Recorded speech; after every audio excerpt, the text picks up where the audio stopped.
The 7th game in the best of 9. All the way to the top left we have Leenock using the barcode ID on this server. And the Zerg player here for the FlashWolves doing a great job, winning 2 games in a row, taking down Starbuck and also winning the match against Vortex. He took down 2 Zerg players, now he's facing a Protoss. To the bottom right of the map we have HasuObs, and HasuObs, he is not the last hope for his team, but he is one of the players that they are heavily relying upon now. If they don't want to send out the ace player, then they have to win it now. The problem is, if HasuObs loses this now, it basically means that they have to, that the last player, the ace player for MouseSports, has to win it against 2 Koreans in a row. And that is absolutely, I mean, that's super, super difficult to pull off. It's not impossible, but it's going to be very, very tricky. So HasuObs, there's a lot on the line, and he knows that already. If he takes down Leenock now, then they have a decent shot at winning it, sending out 2 players against the ace player of the FlashWolves, which might be Sun again, could also be, of course, Leenock. But for now, we have the gateway started for HasuObs, all the way at the bottom, normal timing for him with that. Not early or anything. We have the probe already moving all the way to the top here, trying of course to block a hatch that is now being put into position. There it is. Could try to just fake him out with the pylon, probably not gonna do that. Would be surprised if he did. There's also 1 drone already following him, making sure that that probe is not gonna go for any kind of shenanigans here. So HasuObs, I mean, they knew that they were up against Leenock and up against Sun. So HasuObs and his team, they have trained for this. They have tried to make sure that they have a couple of builds prepared where they can take down their opponent. HasuObs was saying earlier that they were more worried about Sun than they were worried about Leenock. At this point, Leenock is the one giving them trouble. So, well, he might change that statement afterwards. But for now, they are just trying to somehow take on this guy, and as I said earlier, it's gonna be super, super difficult. In the main base, there's a spawning pool started, as you would expect. We also have now for HasuObs the expansion that he wants to take. Not yet, though.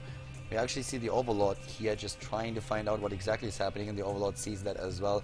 No Nexus just yet, but here comes the probe now moving down, trying to get, of course, the base for HasuObs up as well. No gas taken for Leenock just yet. That's the most important part for Hasu. And he also, of course, wants to see if there's an attempt to take another base, a 3rd one already early in this game. Usually you see that a lot often between, well, let's say 4 minutes and 4:20, but we have no well, 1 drone is being sent out. So indeed, it is going to be the 3rd base attempt.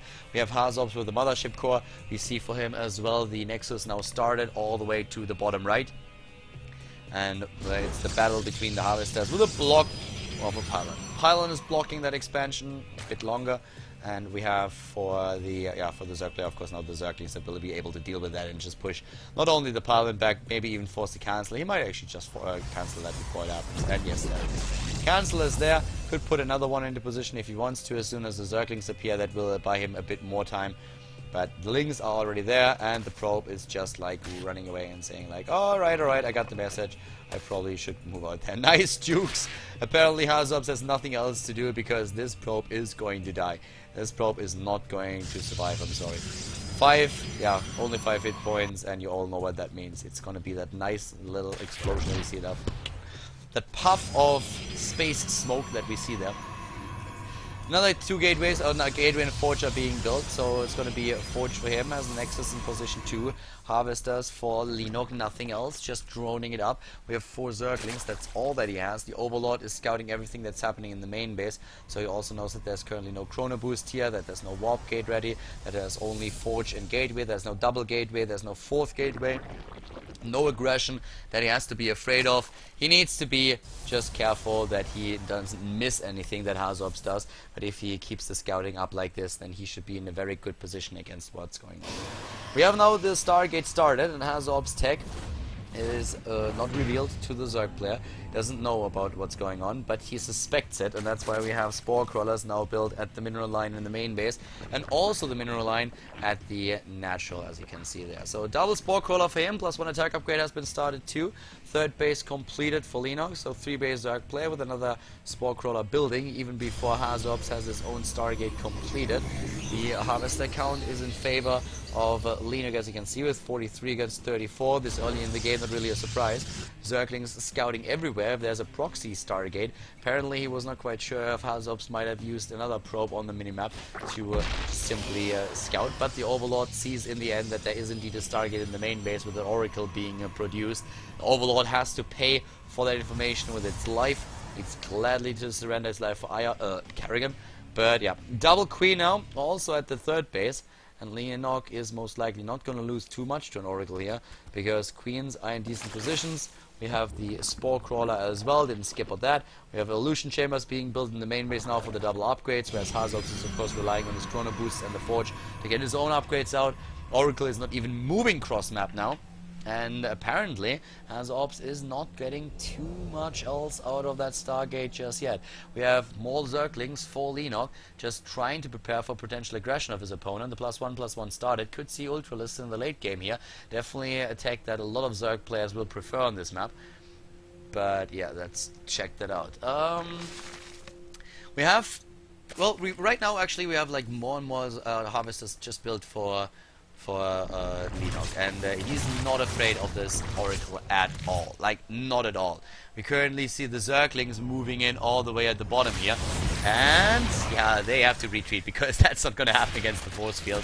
Killing that Forge, I mean, yeah, he can make that work, but that +1 upgrade is definitely going to happen. Yes, there it is. So he's not able to cancel that, but he can move back down once again, and yeah. I mean, he's just trying. He's trying to harass a bit, he's trying to do some damage. He won't be able to make it work against the Oracle here. He's just occupying his opponent. Leenock is, of course, happy if he can just rely on his economy here for now. Get those Zerglings in once again. The one thing that really works for the Zerg player if he relies on Zerglings is that he's very mobile on the map. Can just make run-bys work. Every single time the Protoss player is moving out, there will be a few Zerglings trying to aim for the natural of the main base. And HasuObs is actually going for Sky Toss. He's going for a Sky Toss build with 2 additional Stargates being produced now. Didn't really expect him to do that, but well, let's see if that works. If Leenock would go for a Roach Hydra push, he would probably not, but with Zerglings alone, at the beginning he should be fine with his defense, relying on cannons, force fields, and Mothership Core for the Photon Overcharge.